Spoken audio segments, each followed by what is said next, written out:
प्यारे बच्चों, मेरे चैनल में आप सभी का स्वागत है। आप सब कैसे हैं? आज मैं आप सबके लिए लेकर आई हूँ कहानी ताजपुर जंगल में आतंकी। यह एक कहानी है जिसमें जंगल में एक आतंकी आ जाता है और पूरे जंगल को परेशान करके रख देता है। तो चलिए सुनते हैं ये कहानी।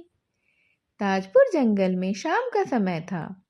हल्की हल्की सर्द हवा बह रही थी। आसमान में बादल थे। ऐसा लग रहा था जैसे बरसात होगी। सब जानवर अपना खाना खाकर तेजी से अपने अपने घरों की तरफ जा रहे थे। बीनू बाज भी आसमान के रास्ते अपने घोंसले की तरफ जा रहा था। आज वह अपने घोंसले से बहुत दूर आ गया था, इसीलिए वह जल्दी से उड़कर अपने घर पहुंच जाना चाहता था। अचानक उसकी निगाह नीचे एक पहाड़ी की ओट में पड़ी। उसने देखा कि 4 भेड़िए अपने मुंह पर कपड़ा बांधे हैं और अपने आप को दूसरे जानवरों से बचाते और छुपाते हुए ताजपुर के जंगल की तरफ आ रहे हैं। बीनू बाज को उनकी इस हरकत पर थोड़ा थोड़ा शक हुआ। उसने एक बार तो सोचा कि मरने दो सबको, मुझे क्या। लेकिन उसने सुन रखा था कि उसके जंगल पर आने वाले नए साल के मौके पर कुछ आतंकी हमला कर सकते हैं। तो उसने उन 4 भेड़ियों की हरकत के बारे में पता लगाने का निश्चय किया। वह धीरे से नीचे आया और एक पेड़ पर छुपकर बैठ गया। अब बीनू बाज तो उन 4 भेड़ियों को देख सकता था, लेकिन वो चारों उसको नहीं देख सकते थे। वह इस तरह से छुपकर बैठा था कि कोई उसे देख नहीं पा रहा था और वो सबको देख पा रहा था। काले बादलों की वजह से अंधेरा होने लगा था।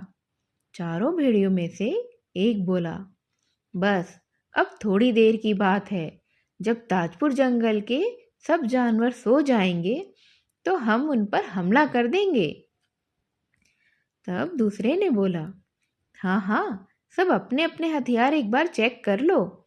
इतना कहने पर सबने अपने थैलों में छुपाई हुई आधुनिक बंदूक को निकाल कर देखा और सबने एक साथ कहा, हाँ सब ठीक है, हमारी बंदूकें अच्छी हैं, चल रही हैं। अब बीनूबाज भी घबरा गया और उसका शक ठीक ही था। उसने सोचा कि सब जंगल वालों को इसके बारे में बता देना चाहिए, जिससे कि वह अपना बचाव खुद ही कर सकें और इस बारे में कुछ प्रबंध कर सकें। वह तुरंत ही धीरे से उस पेड़ से उड़ा और अपने ताजपुर जंगल के द्वार पर पहुंच गया। डर और घबराहट से वह पसीने पसीने हो रहा था, जबकि मौसम तो बहुत सुहावना था। उसको इस हालत में देखकर खेमू खरगोश बोला, अरे बीनू, इतना घबराए और बदहवा से कहाँ कहाँ भागे जा रहे हो। इतना सुनकर बीनूबाज रुक गया और नीचे आकर खेमू खरगोश के पास बैठ गया। उसने जल्दी से उन आतंकी भेड़ियों वाली बात उसे बताई। अब खेमू खरगोश भी थोड़ा परेशान हो गया और घबरा गया। बीनूबाज जाने लगा और बोला, मुझे सारे जंगलवासियों को यह बात बतानी पड़ेगी। इतना सुनकर खेमू खरगोश बोला, बीनू, यदि तुम ये बात सारे जंगल को बताओगे तो सारे जंगलवासी घबरा जाएंगे और जंगल में ज़्यादा हलचल और भगदड़ मच जाएगी। इससे तो ज़्यादा खतरा हो जाएगा। इसे देखकर हो सकता है कि वो भेड़िए आज ही हमला ना करें, फिर कभी करें, और हो सकता है कि अगली बार हमें कोई पता भी ना लगने दें कि वो कब हमला करेंगे। इसलिए उन्हें हमें आज ही पकड़ना पड़ेगा और अपने जंगल को बचाना पड़ेगा। हम भी तो इस जंगल में रहते हैं, हमारे भी तो कुछ फर्ज है ना। बीनूबाज को खेमू खरगोश की बात में कुछ दम लगा। वह थोड़ी देर चुप होकर बोला, फिर हम दोनों कैसे अकेले अपने जंगल को बचाएंगे। खेमू खरगोश बोला, हम दोनों ये नहीं कर सकते हैं, इसीलिए हमें और साथियों की मदद लेनी पड़ेगी। हमारे पास समय है, वो लोग सबके सो जाने पर ही हमला करेंगे। अब हल्की बरसात भी शुरू हो चुकी है। इतने में खेमू खरगोश बोला, मुझे एक तरकीब सूझी है, तुम मेरे पीछे पीछे आओ। खेमू खरगोश और बीनू बाज जल्दी से ताजपुर जंगल के सेनापति चीना सिंह चीता के पास पहुंचे और उन्हें सारी बातें बतला दी। वो उनकी इस बात से सहमत थे कि उन्हें तो हमें आज ही पकड़ना होगा, और वह भी बिना किसी शोर शराबे के पकड़ना होगा। तभी खेमू खरगोश ने उन भेड़ियों को पकड़ने की एक योजना बनाई तो वे खुश हो गए। सेनापति बोला, हाँ ये तो ठीक रहेगा, इससे हम उनको बिना किसी शोर शराबे के पकड़ सकेंगे। अब वो तीनों मिलकर अजगर भाइयों के पास पहुंचे और उनको भी सारी बातें बताई, तो वो भी झट से उनके साथ चलने के लिए तैयार हो गए। वह सब मिलकर जुगनू के मोहल्ले में पहुंचे और उनको भी बातें बताकर अपने साथ कर लिया। वो सब भी सहायता को तैयार हो गए और उनके साथ चल दिए। अब सब मिलकर बीनू बाज के पीछे उन छुपे हुए भेड़िए आतंकियों के ठिकाने की तरफ चल दिए। जब वो सब उन आतंकियों के पास पहुंच गए तो बीनू ने उन्हें रुकने का इशारा किया। तब तक अंधेरा काफी हो गया था, चारों तरफ अंधेरा ही अंधेरा था और बरसात भी काफी तेज हो रही थी। लेकिन उन सबको दिख रहा था कि वो आतंकी तो वहीं छुपे हुए बैठे हैं अभी तक। अब सेनापति चीना सिंह चीता ने कहा, अब हमें अपनी योजना पर काम करना है। बीनू, तुम अपनी चोंच में उठाकर उन अजगर भाइयों को पेड़ की डाल पर ठीक उन आतंकियों के सिर के ऊपर बैठा कर आओ। सेनापति ने उन अजगर भाइयों को कहा कि जैसे ही ये सब जुगनू पेड़ से एक साथ तेज रोशनी करे तो तुम उन चारों भेड़ियों पर पेड़ पर से हमला करके दबोच लेना, और उसके बाद मैं और खेमू उनको जाल डालकर कैद कर लेंगे। उन चारों ने सहमति में अपना सिर हिला दिया कि हाँ हाँ हम ऐसा ही करेंगे। बीनू ने वैसा ही किया और एक एक करके उन चारों अजगर भाइयों को डालकर अपनी चोंच में ले जाकर बैठा दिया, और उन आतंकियों को एहसास भी नहीं हुआ कि यहाँ पर कुछ खिचड़ी पक रही है। उसके बाद खेमू खरगोश ने जुगनू के दल की तरफ इशारा किया तो वे लोग भी पेड़ के ऊपर झुंड में खड़े हो गए। जैसे ही खेमू खरगोश ने अपने मुंह से आवाज निकाली तो तुरंत ही जुगनू चमकने लगे और इतनी रोशनी हो गई कि वह आतंकी अब साफ दिखाई दे रहे थे। तुरंत ही चारों अजगर पेड़ से एक एक करके उन पर झपट पड़े।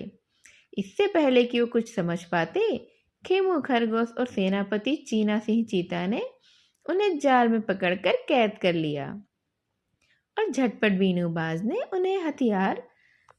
उनके जो हथियार थे वह छीन लिए। वह पूरी तरह से कैद में थे। उनको पकड़कर उसी समय जंगल के राजा शेर सिंह के सामने पेश किया गया। सेनापति ने सारी बात विस्तार से राजा को बताई और ये भी बताया कि इसके बारे में पहले आपको क्यों नहीं बताया गया था, ताकि ज़्यादा शोर शराबा ना हो और ये आतंकी भेड़िए सतर्क होकर कहीं भाग ना जाएं। राजा ने खेमू खरगोश, बीनूबाज, अजगर भाइयों और जुगनी भाइयों की बहुत ही तारीफ की। उन्हें उनकी बहादुरी का इनाम भी दिया और उन कैदियों को कैद कर लिया गया। इस तरह उन आतंकियों को उनके आतंक फैलाने के पहले ही पकड़ लिया गया था। शेर सिंह ने कहा कि हमारे जंगल में इस तरह के बहादुर जानवर जब तक है तब तक हमारे जंगल पर कोई आंच नहीं आ सकती। कोई भी हमारे जंगल का कुछ भी नहीं बिगाड़ सकता है। इस तरह हमारे जंगल के जानवरों की समझदारी से आज हमारा जंगल सुरक्षित है और हमारे जंगल के जानवर भी खुशहाल हैं और सुरक्षित हैं। इस तरह से बच्चों, ये कहानी तो यहीं ख़त्म होती है। क्या आप एक और कहानी सुनना चाहेंगे? इस कहानी में मैं आपको चालाक लोमड़ी की चालाक हरकतों के बारे में बताऊंगी। ये कहानी चालाक लोमड़ी की है। किसी जंगल में एक शेर और एक रीछ रहते थे। उन दोनों में गहरी मित्रता थी। वह साथ उठते, साथ बैठते, हंसते भी साथ में, सोते भी साथ में, यहाँ तक कि दोनों एक ही गुफा में एक साथ रहते थे। दोनों में बहुत ही प्रेम था। जंगल के सारे जानवर उनकी मित्रता को देखकर जल जाते थे कि ऐसा मित्र हमारे पास क्यों नहीं है, हमें भी ऐसा ही मित्र चाहिए। और जब कभी रीछ चलने फिरने से लाचार हो जाता था तो शेर उसकी खूब सेवा टहल करता था। इस एक समय की बात है कि जंगल में भयंकर अकाल पड़ा। पेड़ पौधे तालाब सब सूख गए। सारे जानवर भोजन के एक दाने को भी तरसने लगे। फिर उन्होंने पेट की आग बुझाने के लिए आपस में ही एक दूसरे को खाना शुरू कर दिया। पर शेर और रीछ की दोस्ती वैसी ही बनी थी। जब जंगल के सारे जानवर और पशु पक्षी खत्म होने लगे तब शेर और रीछ का भी भूख के मारे बुरा हाल होने लगा। वे निढाल हो गए और अपने शिकार की तलाश में जंगल में भटकने लगे। चलते चलते वे अपनी गुफा से काफी दूर निकल आए थे। अब तो उनके बस में चलना भी मुश्किल हो रहा था। वे निढाल होकर बैठने ही वाले थे कि रीछ ने देखा सामने एक लोमड़ी खड़ी किसी चीज से को देख रही है। उसने शेर से कहा, भाई शेर, मुझे एक लोमड़ी नजर आ रही है, तुम चाहो तो उसका शिकार कर सकते हैं। शेर ने आव देखा न था, झट से छलांगे लगाता हुआ उस ओर भाग लिया। लोमड़ी ने जब शेर को अपनी ओर आते देखा तो वहां से भाग खड़ी हुई। शेर ने वहां पहुंचकर देखा कि एक बहुत बड़ा हिरन मरा पड़ा है जिसे लोमड़ी खा रही थी। शेर मन ही मन बहुत खुश हुआ। कुछ देर बाद रीछ भी वहां पहुंच गया और दोनों मरे हुए हिरण को बड़े प्यार से खाने लगे। लोमड़ी तो स्वयं भी बहुत भूखी थी, दूर खड़ी सब तमाशा देख रही थी। तभी उसके मन में एक विचार कौंधा। उसने देखा कि शेर पास ही के तालाब में पानी पीने जा रहा है। तब वह लपक कर रीछ के पास आई और बोली, वाह रीछ भाई, यह भी कोई दोस्ती है कि शिकार तुम देखो और हाथ साफ साफ पूरा शेर कर जाए। तुम्हें खाने को पूछा तक नहीं। रीछ भूखा तो था ही, भूख में कुछ नहीं सुझाई दिया उसे। उसकी बात जच गई। जब शेर पानी पीकर वापस आया और हिरण की ओर बढ़ा तो रीछ तत्काल गुर्रा कर बोला, बस भाई, तुमने बहुत खा लिया, अब मुझे थोड़ा खाने दो। शेर ने कहा, तुम्हें पता नहीं मैं जंगल का राजा हूँ? तुम मेरे टुकड़ों पर पलते आ रहे हो और अब मुझे ही आंखें दिखाते हो। हिरण पहले मैंने देखा है, इस पर हक मेरा है। तुम कौन होते हो मुझे बगैर पूछे यह रीछ खाने वाले? जंगल के सारे जानवर तो मुझसे डरते हैं। मैं जंगल का राजा भी हूँ और सबसे बलवान भी हूँ, चाहे लोमड़ी मौसी से पूछ लो। शेर बोला, आप ठीक कहते हैं राजन, आप ही जंगल के राजा हैं और सर्वशक्तिमान भी आप ही हैं, लोमड़ी ने उत्तर दिया। फिर क्या था, शेर ने शिकार खाना शुरू कर दिया। रीछ को बहुत गुस्सा आ गया। उसने शेर पर हमला कर दिया। अब दोनों गुत्थम गुत्था हो गए और मारपीट करने लग गए। लोमड़ी दूर से खड़ी है सब तमाशा देख रही थी और मन ही मन बहुत खुश हो रही थी। दोनों भूखे तो थे ही, पेट भर भोजन भी उन्होंने अभी तक नहीं किया था। जल्दी ही वो लड़ते लड़ते एकदम निढाल हो गए और वहीं पर गिर पड़े। अब उनमें इतनी ताकत भी नहीं बची थी कि वो फिर से लड़ पाते। लोमड़ी तो बस इसी मौके की तलाश में थी। वह जल्दी से आई और हिरण को घसीटकर एक ओर ले जाकर छुपा दिया और वहीं बैठकर उसे खाने लगी। चालाक लोमड़ी ने दोनों मित्रों को भी लड़वा दिया और अपना शिकार भी बचा लिया और उन्हें वह शिकार नहीं खाने दिया और अपने अपनी भूख शांत कर ली। अब वह बेहद खुश थी।